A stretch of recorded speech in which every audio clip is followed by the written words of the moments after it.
Hello, bonjour à toi, je m'appelle Serge Benzi et je te souhaite bienvenue dans notre nouvelle épopée entrepreneuriale.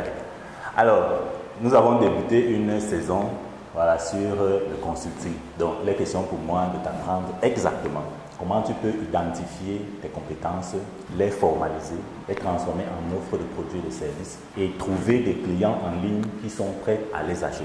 Donc, si tu n'as pas regardé l'épisode précédent sur comment est-ce que tu peux identifier tes compétences, je t'invite à cliquer sur le lien qui s'affiche là, qui va te permettre d'aller regarder cet épisode et de voir comment tu peux identifier tes compétences pour les transformer en argent. Aussi, je t'ai expliqué ce que c'est que le consulting sur la base des principes, sur la base des fondations, sur la base des fondements qui te permettent de comprendre le métier en lui-même. Alors, le consulting n'est pas seulement pour les grandes personnes. Je t'ai expliqué. Le consulting n'est pas seulement pour les gens qui portent les vestes et les costumes. Voilà, tout le monde peut être consultant. Si tu as une compétence, tu peux la vendre en ligne.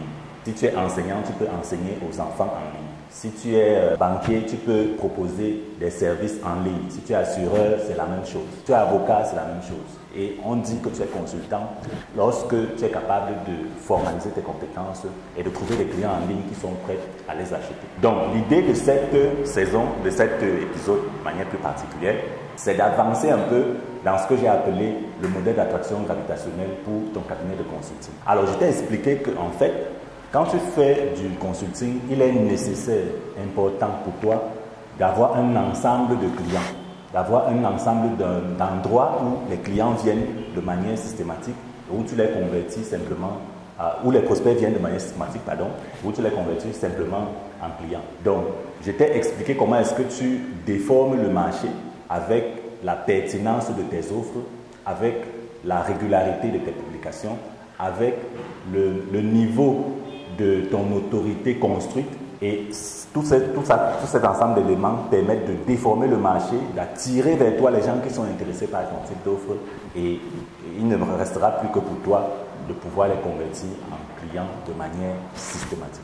Aujourd'hui, nous allons avancer avec cette méthodologie et je vais te présenter un modèle beaucoup plus grand, beaucoup plus formel, qui va te permettre de comprendre exactement comment est-ce que les gens font même le marketing en dehors du consulting. Voilà. Donc, suis exactement ce que je vais te dire. Si tu ne t'es pas encore abonné, abonne-toi directement. Active la cloche de notification de telle sorte que tu aies accès à toutes les vidéos que nous allons publier de manière récurrente. Alors, aujourd'hui, je vais te parler du modèle gravitationnel.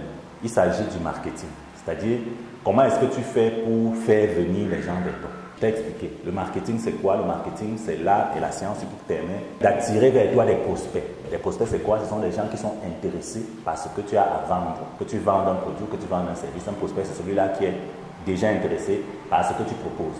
Donc, il est important pour toi de les attirer. Voilà. Donc, ne fais pas la vente en chassant les clients, en chassant les prospects. Non. Tu déformes le marché de telle sorte que les gens qui sont intéressés par toi viennent vers toi et commencent à acheter tes produits et tes services. La grande problématique, c'est comment est-ce que tu fais donc pour faire cette déformation de marché, et c'est ce que je m'en vais t'expliquer maintenant. Alors, tu as donc un modèle dont nous allons diviser notre tableau. Il est important que tu comprennes comment ça fonctionne. Donc là, j'ai représenté ta boîte de consulting. Donc ici, c'est ton cabinet. Donc ici, tu as des offres, il y a des choses que tu offres, c'est-à-dire il y a des produits, il y a des services que tu offres, il y a de l'expertise, il y a des produits. Donc même en tant que consultant, tu peux vendre des produits, c'est-à-dire que tu peux t'affilier avec d'autres gens qui produisent des choses qui sont complémentaires au service que tu fournis, et tu t'affilies avec eux et tu fournis ces produits-là aux clients. Donc tu as un ensemble de choses que tu fais dans ton cabinet. Alors, techniquement, quand tu vends en ligne, ce modèle-ci, ce cabinet-ci est en fait ce qu'on appelle un tunnel de vente. Il devient ce qu'on appelle un tunnel de vente. Je vais, dans un épisode bien spécialisé dans les tunnels de vente, je vais t'expliquer en détail ce que c'est. Mais je t'ai déjà dit dans les épisodes passés que pour construire un business, tu dois faire des offres échelonnées. J'ai passé mon temps à t'expliquer comment tu dois faire des offres échelonnées, par quoi tu commences, par quoi tu suis et par quoi tu finis. Quels sont les types d'offres que tu peux entasser comme ça pour les échelonner. Parce qu'il n'est pas important pour toi de montrer tout à tout le monde. Voilà, il n'est pas intéressant pour toi de montrer tout à tout le monde. Je vois des cabinets de consulting où on a écrit prestation de services, nous faisons ci, nous faisons ça, nous faisons ci, nous faisons ça. Non, il ne faut pas faire ça. D'accord? Il y a une offre spécifique avec laquelle tu commences. C'est une offre d'entrée. Ça te permet d'aspirer le marché, de tirer vers toi des clients. Je t'ai dit que l'offre doit être gratuite. Donc, ce modèle-ci est un modèle en tunnel de vente. Il est extrêmement important que tu comprennes ça. Alors, comment est-ce que tu fais donc l'attraction gravitationnelle? Il est nécessaire de comprendre la notion de niche marketing. C'est-à-dire que tu as un ensemble de canaux, je veux dire, tu as un ensemble d'endroits sur Internet où il y a tes clients. En fait, ce n'est même pas seulement sur Internet. Ce n'est pas seulement sur Internet, même hors ligne, tu peux avoir des niches marketing, c'est-à-dire des niches d'endroits où sont versés en masse tes clients idéaux. L'objectif pour toi, c'est de créer des canaux dans ces niches-là, voilà, pour rediriger ces clients dans ton cabinet. C'est très important ce schéma que je fais là, parce que quand tu comprends ça, tu comprends comment les grands marketeurs font du marketing, tu comprends pourquoi il est nécessaire d'avoir des niches marketing, c'est-à-dire des endroits dans le marché où sont versés donc tous tes clients potentiels, ou disons tes prospects, ou alors tes clients cibles. Donc, voilà, supposons que, on va prendre un exemple très concret pour être vraiment précis. Supposons que tu es un informaticien et que ton cabinet consiste à faire des prestations informatiques, hardware, software, site internet, quel que soit ce qui est dans le web. Voilà, donc c'est ça ton cabinet, c'est ça ton expertise, tu l'as formalisé. Je t'ai montré comment tu fais des offres et puis tu te mets à les vendre. Il est question pour toi donc de déformer le marché de manière à attirer vers toi les gens qui sont intéressés, de manière à ce qu'ils viennent acheter tes produits, tes services. Alors la première chose, tous ces niches-là, tous ces endroits, tous ces ronds représentent les endroits sur Internet où se trouvent tes clients. D'accord? Il faut avoir ça en tête. Et ça, c'est ton cabinet, c'est-à-dire l'endroit où tu vas aspirer ces clients-là pour les remettre dans ton cabinet. Alors, d'abord, tu dois penser à chaque niche comme un système dichotomique, c'est-à-dire payant et non payant. C'est-à-dire payant, c'est-à-dire ici, voilà, tu vas débourser de l'argent et ici, tu ne vas pas en débourser. Et chaque niche aura le même aspect. Chaque niche, en fonction de là où tu te trouves, l'environnement géographique où tu te trouves, en fonction de tes moyens financiers, tu vas donc choisir une stratégie idéale, optimale, qui te permet de prendre le maximum de personnes en dépensant le minimum d'argent. Voilà.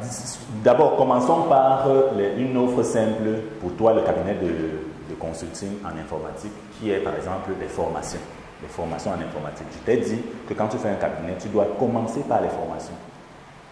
Pour 3 raisons. Première raison, ça permet de consolider ton expertise, c'est-à-dire que ça permet de te faire bien comprendre ce que tu fais. Parce que si tu répètes ça dans des endroits où, je vais dire, l'objectif n'est pas très grand, ou alors le risque d'échec n'est pas humiliant, tu as beaucoup plus de chances de consolider cette expertise-là. C'est-à-dire, si tu enseignes à des jeunes gars qui sortent de fac comment faire les programmes et tout, il y a moins de risques que si tu allais faire un programme dans une entreprise et que ça échoue. Donc, ça te permet vraiment de consolider ton entreprise. Donc, on suppose que tu commences par des formations. D'accord? Alors, la cible de la formation, c'est des gens qu'on appelle des jeunes étudiants ou alors des jeunes cadres d'entreprise qui font déjà des projets informatiques et qui veulent s'améliorer dans ton cabinet. Donc, très bien. Donc, l'idée dans ce cas, c'est d'aller dans Facebook et de commencer à chercher là-bas des gens qui ressemblent à cette clientèle cible que tu cherches, c'est-à-dire des jeunes qui veulent se faire former en informatique et qui veulent augmenter leurs compétences dans ce domaine-là. Donc, tu vas dans Facebook et dans Facebook, tu vas te rendre compte qu'il y a un système payant et un système gratuit, comme ce que j'ai annoncé précédemment. En fait, c'est la même chose dans chaque niche, c'est-à-dire que chaque endroit sur Internet où tu peux trouver les clients. Donc, en fonction de ton besoin, de tes avoirs, c'est-à-dire de ce que tu as en termes de cash et de ta stratégie à toi, tu vas donc utiliser soit les mécanismes payants, soit les mécanismes gratuits. Mais de toutes les manières, nous recommandons une bonne alchimie une bonne combinaison de toutes ces compétences, je veux dire de toutes ces stratégies, de manière à ce que les résultats soient même vraiment optimaux. Donc, dans Facebook, qu'est-ce qui va se passer? Tu vas faire un visuel, tu vas présenter ton offre et tu vas dire à Facebook, OK, je te paye et tu m'envoies les gens qui sont intéressés par ce type d'offre. Sous réserve du fait que tu saches bien le faire, parce qu'il y a toute une technique, toute une technologie pour savoir faire le sponsoring. Il ne s'agit pas simplement d'appuyer sur voilà, les boutons, de mettre ton visuel pour que ça fonctionne. Il y a toute une compétence qu'il faut développer pour bien faire ça. Il y a des gens qui savent faire ça. On va t'expliquer ici comment est-ce que tu peux faire ça de manière productive. Ou alors le système gratuit qui est simple où je te dis, tu commences par un groupe Facebook dans lequel tu publies régulièrement et tu demandes aux gens de te contacter. Donc dans l'épisode prochain, je vais te montrer dans les détails comment tu fais ça, dans les détails. Ensuite, tu as donc LinkedIn qui est aussi très intéressant comme niche marketing, c'est-à-dire un endroit dans lequel tu peux trouver des gens qui sont intéressés par le type d'offre que tu fais. Et dans LinkedIn, il y a aussi un système payant et un système gratuit.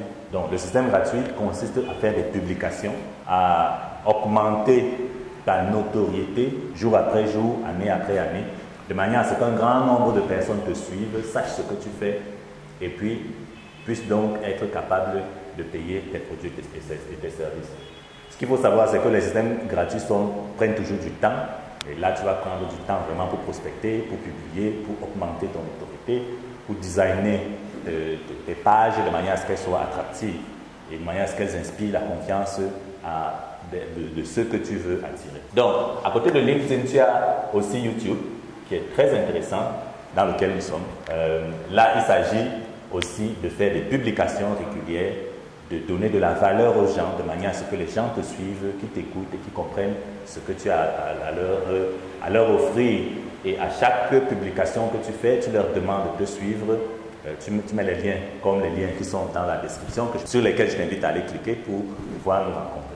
Donc l'idée là-bas, c'est de faire un système payant aussi, parce qu'il y a un système de publicité payante sur YouTube qui permet d'insérer tes produits ou tes services dans les vidéos qui sont suivies. Et puis, il y a le système gratuit que nous utilisons actuellement, c'est-à-dire la production de contenu. Donc, tu vois, c'est la même chose un peu partout. Alors, à côté de ça, tu as Google.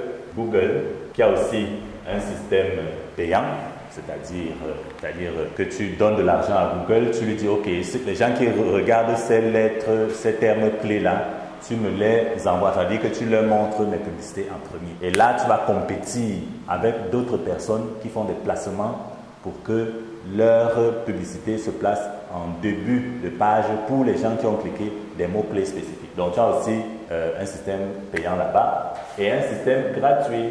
Alors, le système gratuit, c'est ce qu'on appelle le référencement naturel ou le SEO, Search Engine Optimization. Donc, il est important que tu crées ce qu'on appelle un blog. Tu peux créer un blog, que ce soit sur LinkedIn, que ce soit sur Medium, ou que ce soit un blog personnel où tu conçois vraiment ton site qui est sous forme de blog où tu donnes des contenus intéressants.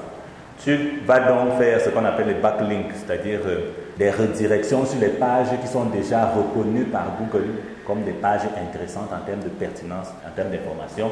Et ces backlinks vont rediriger tout simplement les gens qui cherchent, qui tapent les mots-clés qui sont relatifs à ton business et qui vont les rediriger simplement dans ton thème, c'est-à-dire dans ton cabinet. Alors, je sais que je fais beaucoup de langage technique, donc nous allons revenir vraiment en détail sur chacune de ces niches pour t'expliquer exactement comment tu fais pour les pénétrer. Donc, à côté, tu as ce que j'appelle du blogging, donc j'ai parlé du blogging. Donc, ici, il est question de produire du contenu sous la forme écrite. Donc, soit tu fais du LinkedIn, donc tu fais du contenu écrit sous la forme de LinkedIn. LinkedIn te donne la possibilité de faire du blogging dans sa plateforme sous la forme d'une newsletter ou alors sous la forme d'une page dans laquelle tu fais du contenu écrit. Voilà. Donc, tu peux faire du Medium, c'est-à-dire il y a un site, une plateforme de blogging qui te donne déjà la possibilité d'avoir un endroit où tu vas faire des publications régulières. Et ça s'appelle Medium. Tu peux aller regarder. Mais il y a toute une méthodologie aussi pour attirer les gens vers ton blog, par exemple. Donc, tu peux aussi, en dehors de tout ça, tu peux créer ton propre blog. Donc, tu passes sur WordPress, tu crées un blog, tout simplement. Ou alors, tu codes toi-même un endroit où tu fais tes publications écrites. Donc, ce qui est intéressant avec le blogging, c'est que ça te permet d'augmenter ton SEO. C'est-à-dire quand quelqu'un tape, par exemple, service d'informatique et qui tombe d'abord sur les liens de ton cabinet, qui tombe d'abord sur les liens de ton cabinet. Donc, ça suppose que ton cabinet a un site internet. Ça suppose que ton cabinet a un site internet. Alors, je vais revenir sur les modèles, le modèle complexe et le modèle simplifié. Parce qu'en fait, quand tu es en ligne, ça, c'est un site internet ou alors c'est un tunnel de vente. Ou alors, dans les modèles beaucoup plus simples, c'est simplement des formulaires que je vais tester, pour lesquels je vais t'expliquer comment les mettre sur pied. Bon, dans le modèle simple, c'est ce que j'appelle le modèle africain, où la création des sites internet, ce n'est pas vraiment ça, ni leur visite aussi. Et la capacité de mettre sur pied tout un mécanisme d'automatisation derrière le site que je vais t'expliquer tout à l'heure et qui automatise donc ton business. C'est ça la puissance des sites internet.